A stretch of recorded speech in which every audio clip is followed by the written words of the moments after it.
Mine's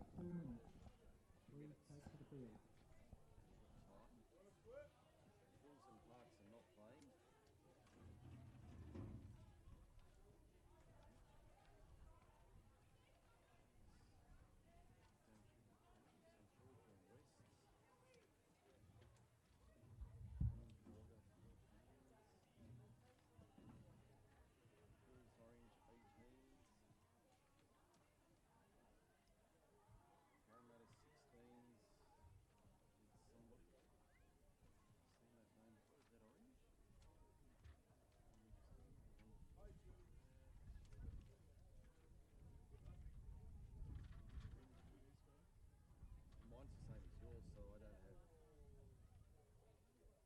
And this is all 1 minute, players and referees. 1 minute. even that'll do. And that'll do. We've just got Canterbury names.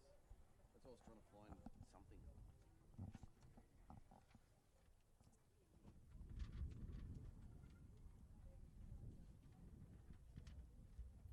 30 seconds, players and referees.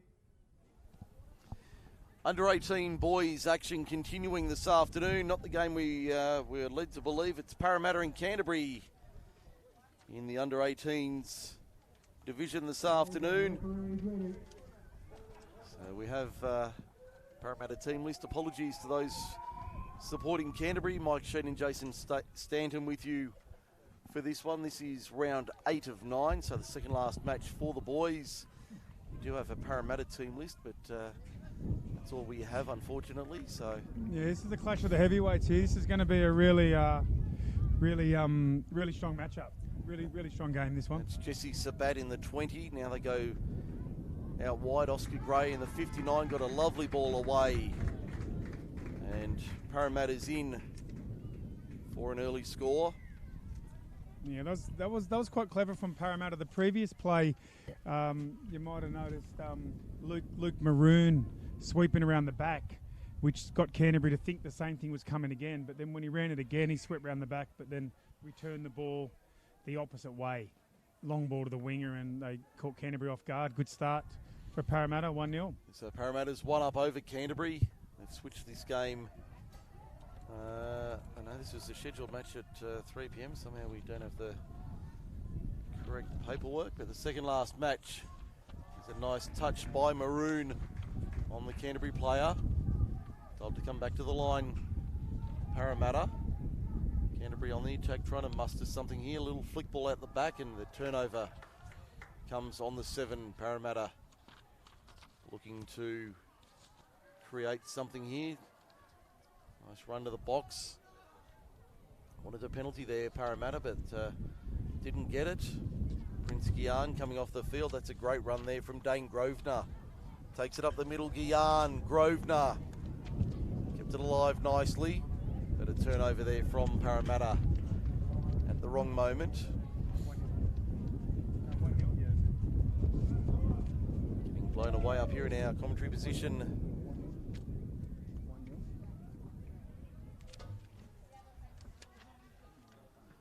Canterbury on the attack over the halfway line. As we see them rolling forward now, the turnover comes. Parramatta ball just outside their own 7. Well, it looks like we'll get through the full day's play with only a couple of games remaining after this. Only 3 more to go. This will be your last one for the afternoon, Jason. You get the early mark. And you only get one guess at where I'm going to head from the commentary box, Mike. Straight to the nearest watering hole for a lemonade. No, straight to our great of course, Guzmani Gomez. Guzmani Gomez, GYG. And what's on the menu tonight? I'm going to have one of everything. So you'll end up looking like me tomorrow when you turn up. No, everyone knows what I like if they're in the if they're at home listening to the stream. I'll get the small burrito, but what a pass over the top. Oh, the inside acrobatics. Ball. I think he John might have been Boutros, touched. it won't count. Yeah, but it's very entertaining nevertheless. He got a 9.5 from the judges for the effort, but the scoreboard remains 1-0. We've had nearly 3 minutes gone in the first half. Yeah, and don't be surprised if Parramatta keep going back to that play where they're sweeping around to one side, then returning it to the other. They've obviously identified that as a potential weakness in the Canterbury D, or something they can exploit. And Here's they've run it a Canterbury couple trying to times. run something on the counter-attack. Ball back on the inside, had to be held. It was held, but it'll be a turnover on the 7 for Parramatta. They got a little bit acrobatic there, the Dogs, turning into the entertainers as Parramatta gets the roll on upfield. Some momentum here, a good drive. Ball turned back on the inside as they dump in the box. Now it's Sabat. He's been dangerous this afternoon, Jesse Sabat. Great ball there for for Oscar Gray, rather. Maroon up the middle. Maroon has to get it away. Can he get it over the top? He can. Found Sabat. And that'll make it 2-0 to the Eels. Yeah, Luke Maroon, definitely one to watch. Just absolute class and a full repertoire of skills there on speed. But just then, we saw the scoop, we saw the left foot step, good turn of speed, and then the vision to finish it. So definitely one to watch, and particularly with Parramatta going deep into this tournament, into the finals tomorrow. Certainly a good showing from the Parramatta side. I'll have a look at the ladder to see how they're tracking after 7 matches, and they are sitting top of the table. 5-0 are the Eels. Canterbury in the hunt for 3-2 their record. So I flip the page to look at the boys section. It's the top 4 through to the quarterfinals, so at this rate Canterbury would make it through. The teams from Pool A, which is this one, Parramatta, Orange, Hills and Canterbury. Wagga, the only other team who can really make it. Pool B seems a little more cut and dried. Penrith, Wests, Wollongong and Sharks. With Canberra Magic, the only team in contention for a finals berth there, with one other match to come later this afternoon. I think that's I would call it our nightcap, but it will be our final match of the day. Yeah, Canterbury they've been quite strong throughout the first 2 days of the tournament. They're probably a fraction off the pace here. Parramatta seem to have gone to another level, almost ramping into the big games tomorrow. So Canterbury will have to, I suppose, they'll have to, consolidate a little bit and see whether they can go to the next level to try and match it with these powerhouse teams. They'll certainly have a big ask in front of them. They're down by 2. Long Harbour Bridge ball intercepted by Parramatta. Won't make the break though. The cover was coming on Liam Bissett. That's him with the ball. In fact, that's not him with the ball. That's Oscar Gray coming off Maroon. Takes a good run upfield. Luke Maroon plays it midway between the 10 and the 7. That's VK Rawali. Got it out wide. Got it down on the line. Dane Grosvenor, if you don't mind, for 3. Very impressive from the Blue and Gold Army. Yeah, and there's not a lot Canterbury can do about that. You're talking about some of the best players at this age group in New South Wales, if not the country. We've got Bissett there, an absolute quality. He's actually a Premier League player for Parramatta. We've got Luke Maroon, another Premier League player, and they're just almost that will. They're just grabbing the game by the scruff of the neck, and absolute class. Not a lot Canterbury could have done about that. Parramatta extend the lead. Is that 3 or 4 now? That's 3 now for the Eels. 4.5 to go. As we see Canterbury trying to spark something on the left-hand side. Touch was made. Looks like he's picked up a knock on the way through, that Canterbury player. So it'll be he's not moving freely. The number 11 for Canterbury certainly picked up seems to be in a full gallop now, but certainly had a bit of a hobble there for a moment. Canterbury, as they turn it over on the last, just outside the Parramatta 7. They'll come to the right-hand side, looking to walk to the sub-box. There's VK Rawali getting off and drawing the penalty at the same time. One of the most difficult things to do, Mike, when you're running at full speed is actually to pull up to dump. And some of these Parramatta players, we've seen Maroon and Bissett do it the last couple of minutes, are able to do that. And that's really difficult. It's a bit hard to explain how difficult that is, to be running at full pace and then anticipate the touch, stop on a dime and dump the ball. Long ball over the top, looking for Bissett, couldn't hold on to it. Couldn't reel it in. It was over his head, but he couldn't reel it in. So Yeah, much better defence there from the Dogs. They're starting to settle in a bit now. This is good. They're making sure Parramatta don't have everything their way. That's certainly what you want to see, that if you're not going to get the victory, at least make it hard for the opposition to get through you and earn the victory. See the Balmain under-18 girls making their way towards the stadium field. They're up next, taking on Canberra Magic at 3:30. Much better set from Canterbury, asking questions at this Parramatta defence, and Parramatta really had to dig deep to hold them out on that occasion. So the penalty midway between the 7 and the 10 metre line. So we see the touch made just short of the State Cup logo here at Jubilee Park. There's Christian Charbel Musa taking it forward. Nice ball to the outside, looking for Darby Crowley and finding him. That's Rawali keeping it alive. Now Darby Crowley once again, fingertip control from Dane Grosvenor, not there this time. Yeah, probably a little bit of a misstep there from Parramatta. Probably tossed it around a little bit too much. They definitely have looked very strong when they've been composed and controlled the footy. Canterbury now, was the touch made? They appealed for the touch. The referee said no, play on. Canterbury with possession midway inside Parramatta territory. They've got their tails up now, Canterbury, trying to get the ball away, but too fast. The Parramatta defence keeping them pinned down at their own end. Yeah, that was a really innovative sequence there from Canterbury, the way they rolled down there into that phase dump. But what I would have liked to have seen on that final or penultimate play is to turn it back inside and dump again. I think that would have really hurt the Parramatta D. I think Canterbury's almost going for the money play one touch too early in the sequence. Come across a Canterbury team list, so that'll at least get us through the remainder of the afternoon. Apologies to the Canterbury faithful out there. We didn't have all the information right in front of us. Oh, you found one, yeah. Yeah, we've got one here that we can use. Maroon, a long ball over the top. The dive, Prince Guian gets it down. That makes it 4 for the Eels. 4-0 the score with 30 seconds remaining in the first half. Yeah, lovely ball again from Maroon. It's he's put on a bit of a clinic here at the moment, Mike. Luke Maroon, up and comer. Yeah.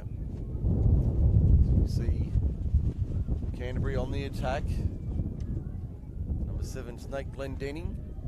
He's got the ball as the siren sounds in the background for half time. Everyone struggling under the intense heat here at Jubilee Park. 4-0 Parramatta leads Canterbury. That's something that's been said many a time throughout history. Parramatta leads Canterbury 4-0 at the break. This is the under-18 State Cup for 2023.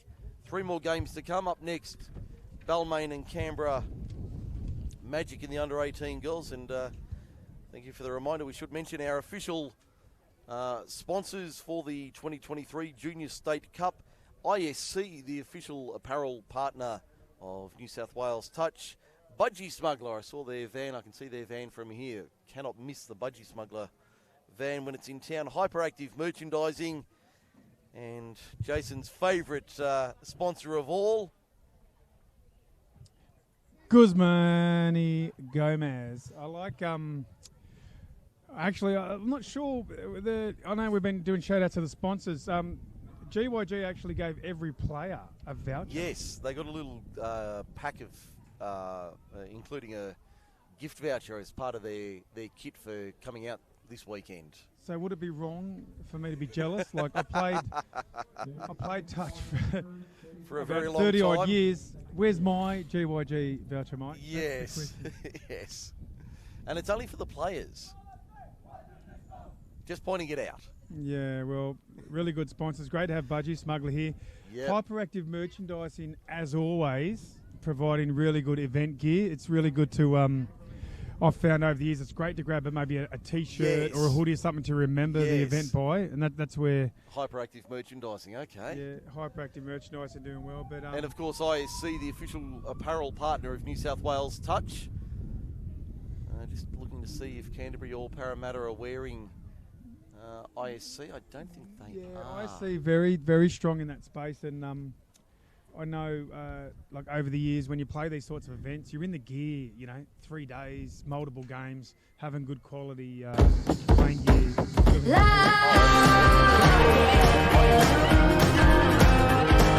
When it comes to clothing apparel, ISC, their work's well known by everybody, so we don't need to tell you how good they are. You can see it for yourself.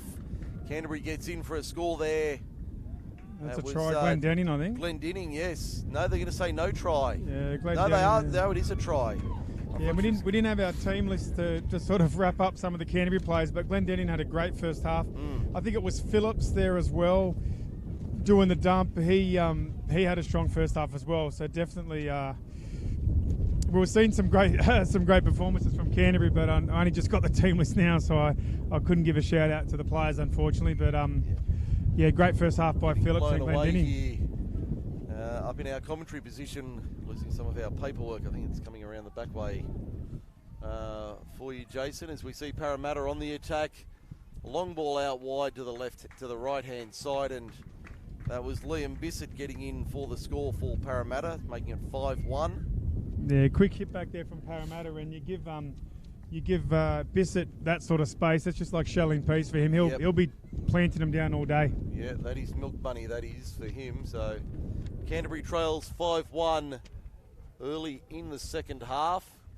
Had about 2 minutes in the second half. They've not reset the scoreboard, so I'm going to have to do the 1980s mental arithmetic here to get us through the next, about 9.5 minutes.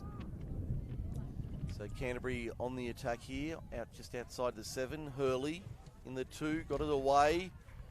That was a nice dive there from Luke Phillips in the 41.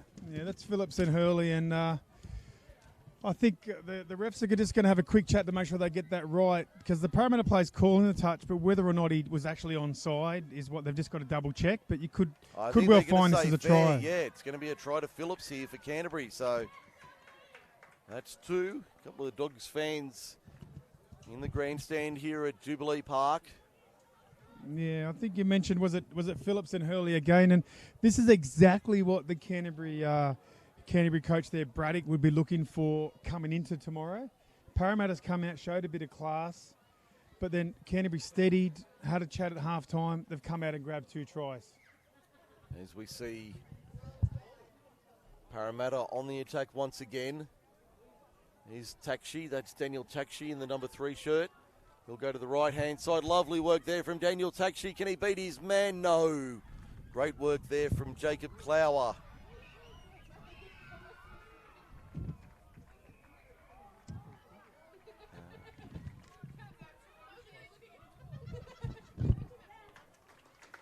And they've scored here, Canterbury, have they? Yes, they have.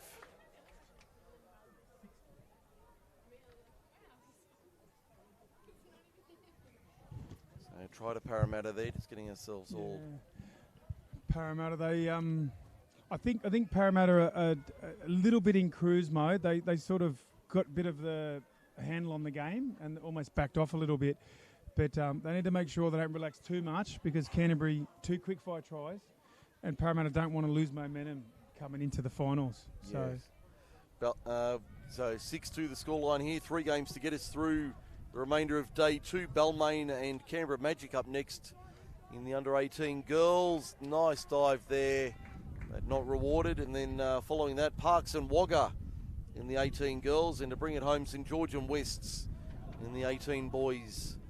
So all the big kids rounding out their weekends here at Jubilee Park. We'll have the finals day tomorrow, day 3 of the coverage. So we'll have all the feature matches here on the stadium field tomorrow. I'll just see if I can let you know what we're looking at in terms of a schedule here for Sunday. We are due to kick off at 8 a.m. We're due to have the boys under 18s grand final at 3:30. That's the scheduled start time anyway. Everything is very fluid at an event like this, especially with the heat being a factor. So due to have the round of 16 for the boys and girls on the back of an 18 boys game. Bless you. Excuse me. Round of 16 for the 16 boys and girls tomorrow morning, and then a break before the quarterfinals for the under 12 girls and the under 16 girls. And then the semi-finals for the 14s boys and girls, and then another short break, and then the grand finals for the 16 boys and girls, and then the 18 girls and the 18 boys is due to be our finale, scheduled for 3:30 tomorrow afternoon. That's still to be confirmed and finalised. No worries. The referee's just having a quick chat here. It's possible 6 again, but I think it's going to be ruled ball down, and Canterbury will get it to come away from their line. It was pointed out to me that we've been wrapping up Luke Maroon a bit. He's been having a really strong game, and he's actually in the mix to actually be player of the tournament. We'll actually come back to that as we get another try to Parramatta. There's another one that makes That's it 7. Rawali, I think, again. Yeah, I think it was VK Rawali. He's just been class, hasn't he? Class personified. Every game, Rawali's just seems to be finding his way to the scoreline. But the quick shout out to is actually in regards to Luke Maroon. I'm aware of the only a few months away from the Asian Cup, which is actually a men's open tournament, and Luke Maroon's been selected in the Lebanon men's open squad. Okay. So, quite an achievement for a young fella to be possibly going on Asian Cup if he can be selected in the actual team. But he's in the academy, and a lot of the players we see on show this weekend are going to be fast-tracked into some of those rep programs. Here's a chance for Canterbury out wide. Oh, he held that, but the touch was made centimetres out from the line. Yeah, so that's some high reps to look out for if you follow and touch football. There's the Asian Cups played later this year, and actually the World Cup in the UK is next year. I was about to say, is the Asian Cup in Australia, or is that overseas? No, Asian Cups, Australia don't compete in that. That's like Japan, Lebanon. Oh, okay. Malaysia. So that's in Malaysia in September. Right, okay. Australia will play New Zealand and Japan in a tri-series this year. Yep. And that rolls into the World Cup next year in England in July. So it's probably not on the forefront of the minds for the juniors, but definitely they're great events to watch. And there'll be the odd player like Luke Maroon. Another one's Cade Majali that we saw earlier today, where they're going to be fringing and trying to make. They're in the shadow squad. Yeah, so they're a chance to maybe squeeze in. So definitely keep your eye on a lot of these players. Just the talent is definitely off the chart. I know there's selectors all over the venue, looking at all the great players coming through. As is often the case, selectors and scouts all over the joint at carnivals like this. Lost ball from Parramatta. We've got about 3.5 minutes remaining in this under-18 boys match. Parramatta comfortably in front, 7-2. Yeah, so Canterbury with a few turnovers coming off the line, but look, I don't think it's a whole lot to worry about if you're in the Dogs camp. They've shown they can match it with the top teams. A couple good tries, probably an anti-climax to finish off this game, but Canterbury will be there tomorrow. They will certainly be there. Parramatta will certainly be in the hunt for the big trophy at the end of the day. The under-18 boys playing for the Galea Cup. There's a short ball. Braden Wickman didn't get it down. Yeah, very good defence there from Dress, I think it was, to save that try. But yeah, Parramatta will join the likes of West and Penrith and Hills to be the favourites going into Sunday. They certainly will. Another try to Parramatta late makes it 8-2 in favour of the Eels. Getting blown away up here in our commentary position this afternoon. Paperwork getting sent here, there and everywhere. Yeah, so Canterbury, still showing the energy, still showing the fight, rushing back to halfway, seeing if they can ask some questions of this Parramatta defence and maybe still a consolation try. Only about a minute or two remaining in this game.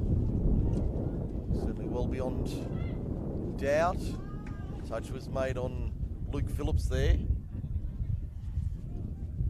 Yeah, very good defence there from Crowley. Parramatta up quickly,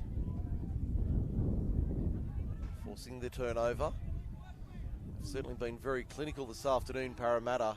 Yeah, and that was Hurley and Phillips there for that Canterbury's attack, and they're going to have to be like you got Hurley, Phillips, you got Glendinning. They're going to have to bring the A game tomorrow, and really see whether they can unsettle some of these more fancied lineups that we've been talking about. Yeah, we'll see what they can produce tomorrow.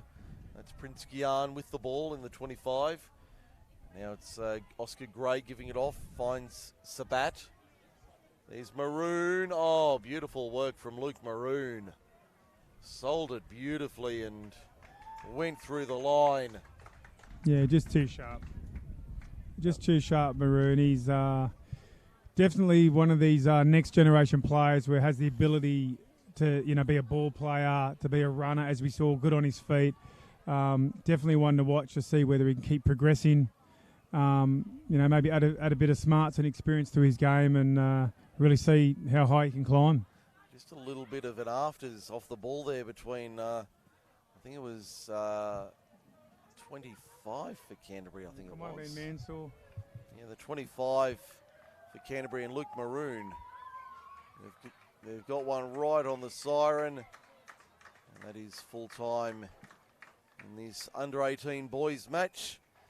Canterbury go down 9-3 to Parramatta in a very impressive display. The next match up will be the under-18 girls between Balmain and Canberra City Magic. That's coming up at 3:30 here on Bar TV Sports.